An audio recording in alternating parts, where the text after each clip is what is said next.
మహాభారతం చదివిన వాళ్ళందరికీ కురుక్షేత్రం గురించి వినే ఉంటాం. కురుక్షేత్రం అంటే పాండవులు కౌరవులు యుద్ధం చేసిన ప్రదేశం. పాండవులు కౌరవులు యుద్ధం చేసిన ఈ కురుక్షేత్రం అసలు ఆ పేరు ఎలా వచ్చింది? ఎందుకంటే ఆ కురుక్షేత్ర యుద్ధ సమయంలోనే అర్జునుడికి శ్రీకృష్ణ భగవానుడు గీతను బోధించాడు. అలాంటప్పుడు శ్రీకృష్ణ క్షేత్రమనో లేదా గీతా క్షేత్రమనో ఆ పేరు రావచ్చుగా, కాకుండా కురుక్షేత్రం అని పేరు వచ్చింది ఏమిటి? అలాగే ఈ కురుక్షేత్రంలో మరణించిన వాళ్ళకి స్వర్గం ప్రాప్తిస్తున్నాడు. ఏ కారణం చేత వాళ్ళు ఎటువంటి వాళ్ళైనా కూడా ఆ కురుక్షేత్రంలో మరణిస్తే ఆ యుద్ధ సమయంలో ఎలా మరణం చెందినా, వీరమరణం చెందినా, యుద్ధం చేస్తూ చచ్చిపోయిన ఆ కురుక్షేత్రంలో పుట్టిన వాళ్ళు చివరికి చచ్చిపోతే ఖచ్చితంగా స్వర్గ ప్రవేశానికి అర్హులవుతారు వాళ్ళు. ఇది మహాభారతంలో ఎన్నో అద్భుతాలు ఉన్నాయి. ఆ కురుక్షేత్రం అనే పేరు ఏ రకంగా ఆ క్షేత్రానికి వచ్చింది? ఆ కురు ఎవరు? కురు అంటే ఆ కురు వంశస్థుడే, వాళ్ళ బట్టే కౌరవులని పేరు వచ్చిందంటారు. ఆ కురు అంటే ఒక మహారాజు. వాళ్ళందరికీ హస్తిన మెయిన్గా తీసుకుని హస్తిన రాజ్యం, హస్తినాపురి అలా చేసుకున్నారు. అయితే అందులో ఒక ప్రదేశం ఈ కురుక్షేత్రం అనుకుంటే అక్కడ ఈ యుద్ధం జరిగింది. అక్కడ అధర్మం మీద ధర్మం గెలిచింది. ఆ ధర్మం గెలిచినప్పుడు పాండవులు గెలిచారు. కాబట్టి పోనీ పాండవ క్షేత్రం అనొచ్చుగా, అనలేదు, కురుక్షేత్రమే అన్నారు. అంటే అంత ముందు తరాలు ఎన్నో తరాల ముందు చెందినటువంటి కురు మహారాజు పేరు మీద ఆ కురుక్షేత్రం శాశ్వతంగా కీర్తింపబడింది. అక్కడ చనిపోయిన వాళ్ళందరూ కూడా ఖచ్చితంగా స్వర్గానికి చేరుకుంటారని ఈరోజు కూడా నమ్ముతారు. దానికి సంబంధించిన ఎన్నో ప్రమాణాలు ఉన్నాయి. అయితే ఈ కురుక్షేత్రం గురించి వాళ్ళ ఈ పేరు ఎందుకు శాశ్వత కీర్తి పొందింది? ఈ కురుక్షేత్రంలో చనిపోయిన వాళ్ళు యుద్ధంలో చేసి చనిపోయినా, ఎలా చనిపోయినా, వీర మరణం చెందిన స్వర్గం ఎలా చేరుకుంటారనే విషయం మీద మనం ఇక్కడ దానికి వెనకాల ఉన్నటువంటి ఒక కథ ఈరోజు నేను మీకు తెలియజేద్దాం అనుకుంటున్నాను. అదేంటంటే కురు అనే మహారాజు, అంటే ఈ పాండవులకి కౌరవులకి చాలా ముందు తరాలు చెందిన ఒక మహారాజు. చాలా ధర్మపరుడు, చాలా ధర్మనిరతో గెలిచేవాడు, నిస్వార్థ జీవి, ప్రజా సంక్షేమమే తన జీవిత లక్ష్యంగా జీవించినవాడు మన చెప్పినటువంటి కురు మహారాజు. ఆ కురుక్షేత్రం అంటే కురు మహారాజు పేరు మీదే ఉందని అర్థమైంది కాబట్టి కురుక్షేత్రం అన్నాం కదా. ఆ కురుక్షేత్రానికి అంత కీర్తి ఎలా లభించిందంటే దాని వెనకాల ఉన్నటువంటి ఒక కథ. ఒకసారి ఈ కురు మహారాజు ఏం చేస్తున్నాడు అంటే పొలం దున్నుతున్నాడు. గమ్మత్తుగా చూడండి, మహారాజుకి పొలం దున్నాల్సిన అవసరం ఏముంది? అసలు ఆగత్యం ఏముంది? బోలంతా సైన్యం ఉంటారు, బోలంతా రైతులు ఉంటారు. అలా కాకుండా ఒక పొలాన్ని తనే 2 ఎడ్లు కావిడి కట్టి తను దున్నుతున్నాడు. చూడండి ఎంత గమ్మత్తుగా ఉందో. ప్రజారంజకంగా పరిపాలన చేస్తున్నటువంటి ఈయన ఆంతర్యం ఏమిటి? అసలు కురు మహారాజు పొలం దున్నుతున్నాడు. దున్నినప్పుడు స్వర్గాధిపతి ఎవరు? ఇంద్రుడు. ఆ ఇంద్రుడు ఏంటంటే ఆకాశ మార్గాన అలా వెళుతూ ఈ కురు మహారాజును గుర్తుపెట్టి, కురు మహారాజే కదా ఆడు పొలం దున్నుతున్నాడేంటి? చాలా గమ్మత్తుగా ఉంది. ఆయన ఏదో యుద్ధం చేసేటంటే అర్థం ఉంది. మహారాజు క్షత్రియ లక్షణం ఏంటి? యుద్ధం చేయొచ్చు, ప్రజలు పరిపాలించవచ్చు, ప్రజా సమస్యలు తీర్చవచ్చు.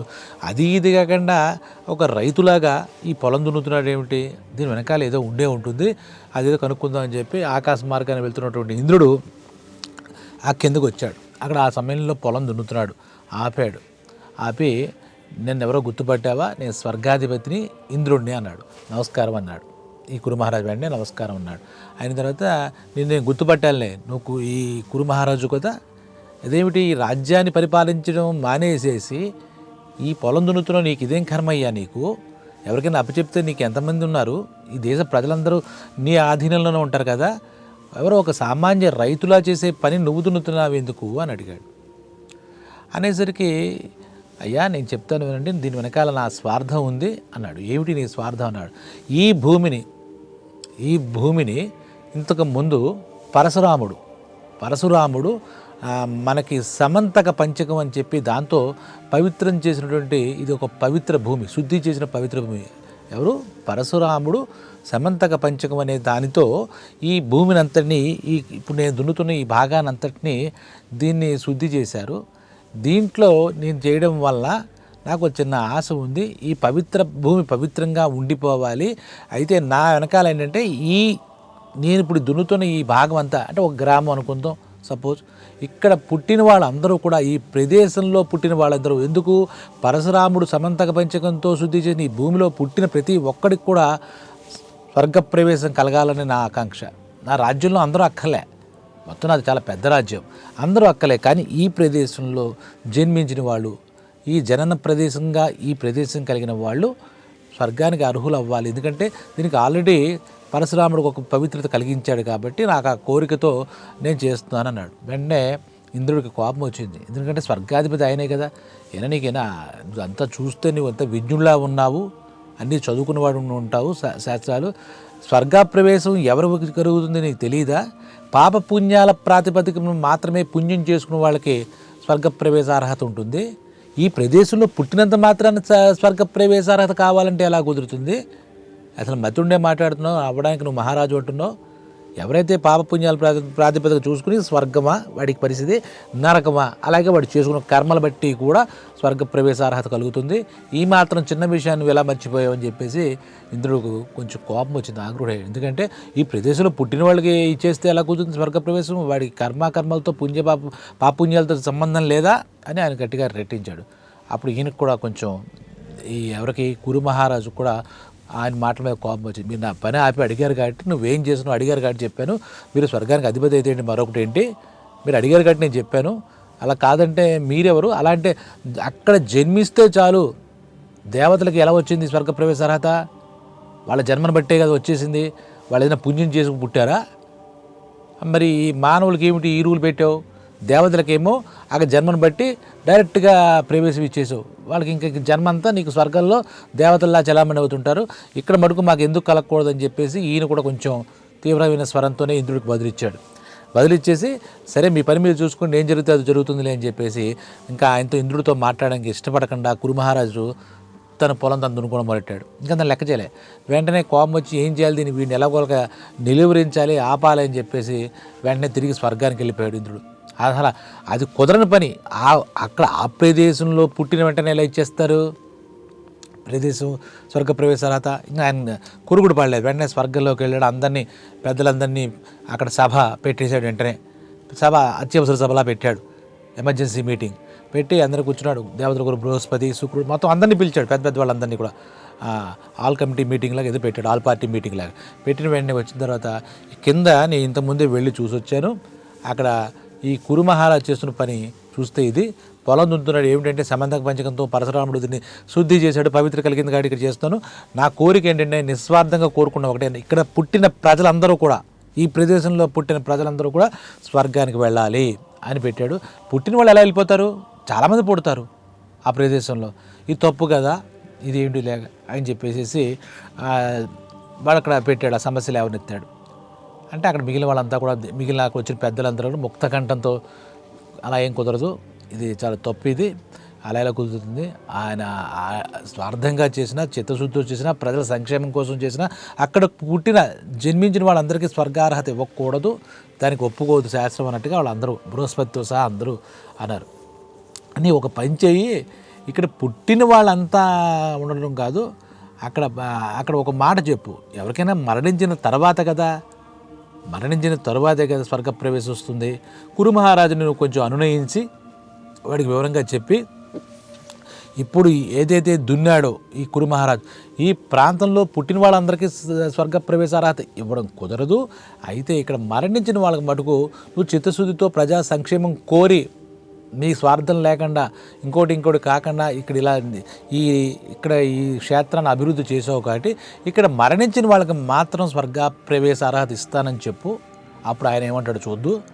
ఇక్కడ మటుకు పుట్టిన వాళ్ళకి మాత్రం ఇవ్వకూడదు, పుట్టిన వాళ్ళకి ఇమీడియట్గా పాస్పోర్ట్ ఇవ్వకూడదు, పోయిన తర్వాత ఇవ్వు అన్నట్టుగా వీళ్ళంతా కలిసి అది. ఎందుకంటే ఈ కురు మహారాజు కోరికలో అంత ఇదేమీ లేదు, వైచిత్ర్యం లేదు, అంత చిత్రంగా లేదు. అక్కడ వాస్తవంగా ఆలోచిస్తే వీళ్ళకి ఏదో స్వర్గంలో ఎక్కువ మంది వచ్చేస్తారని అటువంటి ఏదో బాధ అయితే అవ్వచ్చు. కానీ ఇంద్రుడికి ఆయన ప్రజల సంక్షేమం కోరి ఇక్కడ ప్రదేశంలో పుడితే ఈ పుణ్యం ఈ చేసుకున్న వాడికి ఏదో చెప్పాడు పాపం ఏదో.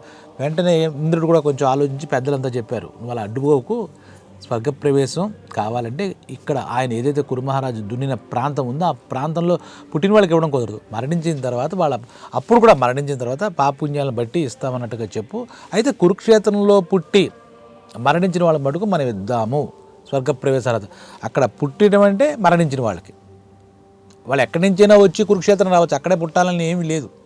కానీ అక్కడ మరణిస్తే మాత్రం దానికి కొంచెం అమెండ్మెంట్ చేయాలి. ఆయన ఇక్కడ పుట్టిన వాళ్ళందరికీ అన్నాడు, పుట్టిన వాళ్ళతో పాటుగా మనం యాడెడ్ అడ్వాంటేజ్ ఏం చేద్దామంటే ఇక్కడికి వచ్చి ఏదైనా కారణం మీద ఇక్కడికి వచ్చి మరణిస్తే ఆ మరణించిన వాళ్ళందరూ కూడా స్వర్గప్రవేశ అర్హత కల్పిద్దామని చెప్పేసి మొత్తం అందరూ నిర్ధారించారు. దానికి ఎవరు, నువ్వు ఇందాక మాట్లాడావు కదా, నువ్వే వెళ్ళి కన్విన్స్ చేయి. ఈ కురు మహారాజు ఆయనేం తక్కువవాడు కాదు, ఆయన ధర్మనిరత గలవాడు, ప్రజా సంక్షేమంతో ప్రజారాజ్యంగా పరిపాలన చేస్తున్నవాడు, చాలా నిస్వార్థ జీవి, చిత్తశుద్ధి గల మహారాజు అని చెప్తే ఇంద్రుడు మళ్ళా తమాయించుకుని సరే వెళ్దామని చెప్పి మళ్ళా వెళ్ళాడు. కురు మహారాజు దగ్గరికి వెళ్ళాడు. ఏంటి స్వామి ఇలా వచ్చావు, నేను చెప్పాను కదా అన్నాడు. కాదు విను, నేను స్వర్గాధిపతి నేనే కదా, మేమంతా దీని మీద సభలు పెట్టుకుని బృహస్పతి లాంటి దేవగురువులందరినీ కూడా కలిసి మాట్లాడాం. ఇక్కడ వాళ్ళందరూ చెప్పిన మాట నీకు నేను చెప్తున్నాను, నీ మాట వినడానికే వచ్చాను నేను. నువ్వు అనుకున్న కోరిక బాగుంది, ప్రజా సంక్షేమం కోరినవాడు దయగల ప్రభువులు మీరంతా. నువ్వు చెప్పినట్టుగా ఇక్కడ పుట్టిన వెంటనే అయితే స్వర్గప్రవేశం దొరకదు. ఈ ప్రదేశంలో మరణించిన వాళ్ళకి మాత్రం స్వర్గప్రవేశ అర్హత కల్పించే ఏర్పాటు చేయమని చెప్పి పెద్దలు చెప్పారు. నాకు కూడా అదే సబబుగా తోచింది. కాబట్టి కురు మహారాజా, నువ్వు అనుకున్న మాట మేము ఏకీభిస్తున్నాం అని చెప్పాడు. వెంటనే నాకేమీ లేదండి, మా ప్రజల యొక్క స్వర్గం మాకు తెలియదు, మేము భూమి మీద ఎన్నో కష్ట నష్టాలు అనిపిస్తూ ఆఖరికి ఏంటి స్వర్గంలోకి వెళ్తే బాగుంటుందేమో, భోగభాగ్యాలు అనుభవించవచ్చు అని ప్రతి మనిషి ఆశపడతాడు. నేను ఆశపడింది కానీ నా ప్రజలకు కూడా అక్కడ జనరజంగా పరిపాలన చేసిన వాడికి ఏవో కష్టాలు ఉంటాయి. వాళ్ళు చనిపోయిన తర్వాత మీరు అన్నట్టుగా స్వర్గప్రవేశాలు చేస్తే చాలు. ఇక్కడ వాళ్ళకి నేను మొత్తం మా రాజ్యం అంతా అడగరు, మొత్తం ప్రపంచం అంతా మీరు స్వర్గంలో పెట్టేమని అన్నాం. కానీ ఎవరి పుణ్యం ఎవరి పాపాన్ని బట్టి మీరు అర్హత ఇస్తారని బాగా, ఆ కండిషన్ ఇక్కడ లేకుండా, పాప పుణ్యాలతో సంబంధం లేకుండా ఈ ప్రదేశంలో మరణించిన వాళ్ళు ఎవరైనా ఉంటే వాళ్ళకి మటుకు మీరు స్వర్గప్రవేశ అర్హత కల్పిస్తున్నారు, సంతోషం ఉన్నాడు. అప్పుడు ఇంద్రుడు, ఇలాంటి రాజు ఈ భూమి మీద ఉన్నాడా, భూమి మీద ఇలాంటి రాజు ఉన్నాడా, ప్రజల కోసం ప్రజలందరినీ స్వర్గప్రవేశం కోరుతున్నాడు, ఎంత గొప్పవాడని అనుకుని నీకు ఒక మాట చెప్తాను, నీ పేరు శాశ్వతంగా గుర్తుండిపోవాలి. రాజ్యాలు పోతాయి, రాజులు వెళ్ళిపోతుంటారు, రాజుల పేరు మర్చిపోతూ ఉంటారు, కానీ నీ పేరు శాశ్వతంగా ఉండేలా నీకు ఒక వరం ఇస్తున్నాను. నీ చిత్తశుద్ధి, నీ నిస్వార్థ బుద్ధి, ఇవన్నీ నాకు చాలా బాగా నచ్చాయని చెప్తే, ఏంటి మహారాజా సెలవేయండి అన్నాడు. ఏమి లేదు కురు మహారాజా, నువ్వు ఏదైతే ఇక్కడ దున్ని ఇదంతా నువ్వు జనాలందరి కోసం కోరి ఒక తపస్సులా చేశావో, అది కూడా పరశురాముడి చేత పవిత్రంగా గావించబడిన ప్రదేశం నువ్వు చెప్పావు, నాకు చాలా సంతోషంగా ఉంది. పరశురాముడు మహాతపస్సంపన్నుడు, విష్ణుమూర్తి అవతారం, అటువంటి ప్రదేశం కాబట్టి ఈ క్షేత్రానికి అంటే ఇప్పుడు చేసినటువంటి దీన్ని నీ పేరుతోనే శాశ్వతంగా ఉంటుంది. ఇంకోటి కాదు, ఇంకో పేరు ఈ ప్రాంతానికి రాదు. అంటే నైసర్గికంగా విభజన జరిగి పేర్లు మారిపోయినా కూడా ఈ పేరు శాశ్వతంగా ఉండిపోతుంది. యుగాలు గడిచినా ఏం గడిచినా నీ పేరు మీద దీని కురుక్షేత్రంగా ఉండిపోతుంది. ఇక్కడ రానున్న కాలంలో ఏం జరిగినా, యుద్ధాలు జరిగినా, ఇంకోటి జరిగినా, ఇక్కడ మరణించిన వాళ్ళకి ఖచ్చితంగా డైరెక్ట్గా స్వర్గప్రవేశం ఆ అవకాశాన్ని ఇస్తున్నాను, నీకు ఆ వరం ఇస్తున్నాను, నీ పేరు మీద కురుక్షేత్రంగా ఉండిపోతుందని చెప్పాడు. ఆ విధంగా ఈ కురు మహారాజు పేరు మీద ఆ రోజు నుంచి ఈ రోజు దాకా కురుక్షేత్రంగానే ఆ పేరు ఉంది. అంతేకాకుండా అక్కడ మనకి కురుక్షేత్రంలో జరిగిన యుద్ధం ఎవరెవరికి, పాండవులకి కౌరవులకి, ధర్మానికి అధర్మానికి జరిగిన యుద్ధంలో ఎంతోమంది మహానుభావులు, మహావీరులు, తపస్సంపన్నులు కూడా కాలం చేశారు, ఆ యుద్ధంలో చనిపోయారు. భీష్మ, ద్రోణ, కర్ణ ఇలాంటి వీళ్ళందరూ కూడా అక్కడ పాపం ఆ క్షేత్రంలోనే యుద్ధం జరిగింది కాబట్టి, అది రణరంగం కాబట్టి అక్కడ చనిపోయారు వీళ్ళు. అలాగే అక్కడి నుంచి భీష్ముడి దగ్గర నుంచి సామాన్యమైన సైనికుడు దాకా ఎంతోమంది చనిపోయి ఉంటారు కదా, వాళ్ళందరికీ కూడా ఆ ప్రకారంగా స్వర్గప్రవేశం జరిగిందని చెప్తారు. అంతటి 18 రోజులు జరిగిన ఆ యుద్ధానికే కురుక్షేత్ర సమరం అని పెట్టేశారు. కురుక్షేత్రంలో జరిగిన సమరం కాబట్టి కురుక్షేత్ర సమరం. ఈ కురుక్షేత్రానికి ఎందుకు పేరు వచ్చింది, కురు ఇంద్రుడి ద్వారా వరం పొందాడు కాబట్టి ఆ కురుక్షేత్రంలో పాపిష్టి వాళ్ళు కావచ్చు, దుర్మార్గులు కావచ్చు, కౌరవులు కూడా అక్కడే చనిపోయారుగా. ఆ క్షేత్రంలో వాళ్ళందరికీ కూడా వాళ్ళ మంచి చెడులతో సంబంధం లేకుండా, పాపుణ్యాలతో సంబంధం లేకుండా వాళ్ళందరికీ స్వర్గ ప్రవేశ అర్హత కలిగిందట. చూడండి ఎలా జరిగిందో. ఒక్క మహారాజు, కురు మహారాజు తను ఎటువంటి కాంక్ష లేకుండా, ఎటువంటి ఆపేక్ష లేకుండా తన జనాలందరికీ కూడా, తన జనం అందరినీ ఊహించి మరణించిన తర్వాత కూడా బతికినంతకాలం ఆయన పరిపాలన సుభిక్షంగానే ఉన్నారు. సరే ఎలా జరుగుతుంది ఇలా, చనిపోయిన తర్వాత కూడా అక్కడ మరణించిన వాళ్ళకి స్వర్గ ప్రవేశ అర్హత ఇచ్చారు అంటే మరి చూడండి, మన కోసం కాకుండా 10 మంది కోసం బతికిన వాడు శాశ్వతమైన కీర్తి పొందుతాడు. తన కోసం మాత్రమే కాకుండా, తన కుటుంబం కోసమే కాకుండా మొత్తం అందరి కోసం కాంక్షించేవాడు, అందరి మంచి కోరేవాడు, అందరూ సుఖపడాలని తప్పించేవాడి పేరు మీద ఆ పేరు శాశ్వతంగా ఉండిపోతుంది. ఇప్పుడు చెప్పినట్టు కురు మహారాజు పేరు మీద కురుక్షేత్రం ఈరోజు కూడా ఉంది. కురుక్షేత్రం మనం కూడా వెళ్ళి చూసి రావచ్చు. ఆ కురుక్షేత్రంలో ఈ ఏ కారణం చేతన అక్కడ సెటిల్ అయ్యి చనిపోతే ఖచ్చితంగా స్వర్గ ప్రవేశానికి చేరతానికి కూడా అప్పుడు ప్రాతిపదిక ఇప్పటికీ వాళ్ళు చెప్పుకుంటూ ఉంటారు. కాబట్టి కురు మహారాజాలకు శాశ్వత కీర్తిమంతుడయ్యాడు. ఆ కురుక్షేత్ర సమరంలో పాండవులు కౌరవుల మధ్య జరిగిన వాళ్ళందరూ స్వర్గ ప్రవేశానికి చేరుకున్నారు, స్వర్గం చేసుకున్నారు. స్వర్గానికి వాళ్ళకి డైరెక్ట్గా స్వర్గానికి దొరికింది, వాళ్ళ పాపుణ్యాలతో సంబంధం లేకుండా అనేది మనకి చెప్పుకుంటున్నారు. విన్నారు కదా. కురుక్షేత్రం గురించి చెప్పాలంటే ఎన్నో ఎన్నో ఉంటాయి. కురుక్షేత్రంలో జరిగిన సంఘటనలు మహాభారతంలో ఈ కురుక్షేత్రంలో జరిగే యుద్ధం ఒక ఘట్టం, ఆఖరి ఘట్టంలాగా ఒక ఘట్టం అంతే. యుద్ధానికి ఆఖరి ఘట్టం. దాని తర్వాత కూడా పాండవులు పరిపాలించడం, ధర్మరాజు ఇవన్నీ జరిగాయి. కాబట్టి మనకు తెలుసుకోవాల్సినటువంటి శాశ్వత కీర్తి కావాలంటే 10 మందికి పనికొచ్చే పని చేయాలి, 10 మంది కోసం వీడు బతకాలి. అలాంటి వాళ్ళకి శాశ్వత కీర్తి వస్తుంది, స్వర్గ ప్రవేశం వస్తుంది. కాబట్టి విన్నారు కదా. మళ్ళీ మరొక అంశంతో, ఇవన్నీ కథలు కాదు, వాస్తవిక సంఘటనలు అనుకోవచ్చు, మన పురాణాలు చెప్తున్నటువంటి విషయాలుగా చెప్పచ్చు. వేదవ్యాస విరచిత మహాభారతం. ఇప్పటికి కురుక్షేత్రం మనకి పంజాబ్ చండీగఢ్ వెళ్తే కురుక్షేత్రం అక్కడ అలాగే ఉంటుంది. ఆ క్షేత్ర మహత్యం అలాగే. ఇప్పుడు వారణాసి ఎలాగా పుణ్యక్షేత్రాలు అంటే యుగాల నుంచి కూడా అవి సాక్షిభూతులుగా నిలిచిన క్షేత్రాలు, పుణ్యక్షేత్రాలు. విన్నారు కదా. మళ్ళీ మీ ముందుకు వస్తాను ఇంకో మంచి అంశంతో. సెలవు. మీ పరమహంస.